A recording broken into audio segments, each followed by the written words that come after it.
Aloha, I'm Kimo with the Ukulele Guild of Hawaii, and this is my good friend Mike Chalk, who is also with That's the it. Ukulele Guild. We've got a very, very special surprise for you today. Before we get to that, I want to remind you all that the Ukulele Guild of Hawaii is having our annual festival. It'll be a wonderful one this year because we've got already 100 ukes that'll be on display. But our exhibition is going to be in November from the 18th to the 20th at the Moana Surf Rider Hotel in Waikiki. Okay, let's get on to fun things. One of the builders who is going to come to our exhibition and exhibit ukes is Josh Rieck. Josh lives in South Dakota, and he recently sent us an ukulele. And what we want to do is tell you about this ukulele, and what I'm going to do is actually turn this ukulele over to Mike to tell you about this uke because I'm a player, Mike is a builder, and so we're going to take this opportunity to show you Josh Rieck's ukulele. Go ahead, Mike. Well, I'm looking at Josh Rieck's ukulele, and I guess there's just awesome talent coming out of South Dakota with Ryerson and that bunch of guys Yeah, in there. right. So Josh has moved up the level. And this is the first time that I had a close look at Josh's ukulele. And what I'd like to comment on is his use of aesthetics and design. For example, his rosette, it's broken up into geometrics and yet tastefully appointed with bindings and purflings that go around and kind of make the little pearl inlays stand out. So you have an ukulele that just looks more elegant as you view it. I like the look that a lot of people have gone to now, a lot of the modern makers, and that's the string through. Uh, as the strings go right through the saddle, it just creates a very, very clean look. And he has what I think are a lot of the modern aspects of a custom ukulele that he incorporates in this ukulele. A string through type string setup, the all cool side port, and I like the way he really beveled it in there. So you can see just hints of the binding outlines.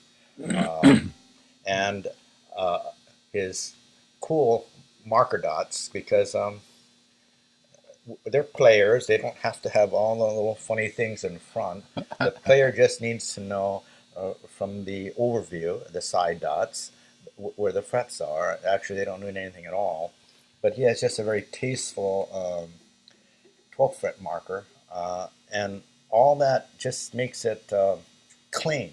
So when you're looking at this ukulele, the simple appointments that he did, little purflings coming up and going around the headstock, um, running under the fretboard, and then continuing on the bindings, this ebony bindings, they're just very tasteful and replicated in the heel treatment because now um, you can't route through this. The router stops here for the binding.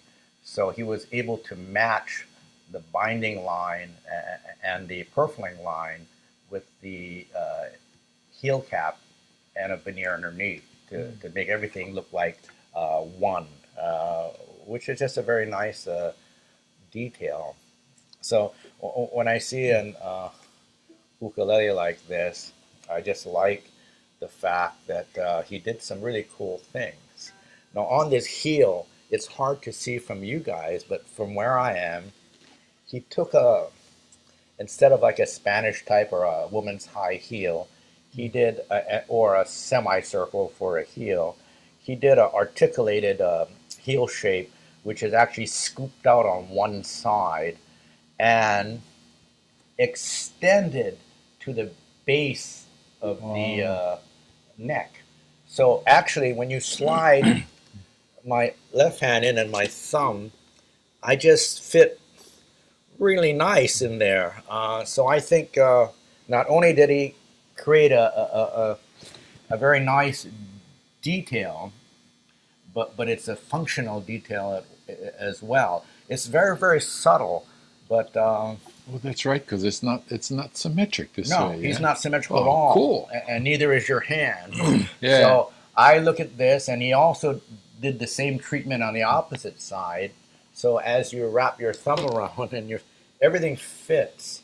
So it tells me right away that he's a thinking man's luthier, not afraid to do something a little bit outside the box. But this, to me, works out really well, and it caught my eye right away as something that, ooh, maybe I'd like to try too. Great. It's just a very interesting way to do it. Now, I'm sure for Kimo as a player, it'll just fit his left-hand positioning really well. Well, one of the things I would like to mention about this uke from a player standpoint is when I was commissioning this ukulele, I asked Josh to extend the scale 2 inches, because a normal tenor scale is 17 inches. Asked Josh to extend this 2 inches. And the reason for that is from the player standpoint, just having that little bit of more horizontal space makes a huge and positive difference for the player. A lot of players now like to play chords up here very, very late on the fretboard, and as you can hear, if I play chords up there, they sound pretty nice and clear. And so I think that's a function, at least from the player standpoint, of of the extended scale. With regard to sound, just listen. No buzzes. Each of the strings is cooperating with the others so that the blend is wonderful, and it produces a wonderful, wonderful coordinated sound with the chords. So Mike had mentioned earlier that some of the things about this ukulele may be a little bit difficult for you to see. What a wonderful reason to come to our exhibition in November, so you can come and experience these ukuleles. Again, our exhibition is in November. That's November the 18th to the 20th at the Moana Surfrider Hotel in Waikiki. Kimo, let me add a little PS to this, because we're on camera, and Josh has given us such a wonderful instrument. I like to blatantly solicit his services out there, because I understand this particular instrument has been French polished. Right. And I would like to open an invitation to you, Josh, if you would come over and prepare an hour seminar on French polishing, so a lot of the luthiers in attendance can benefit from your experience and background. Great. Just an aside. And finally, thank you so much, Josh, for volunteering to do this, and we look forward to you doing it. Aloha, everybody. Aloha.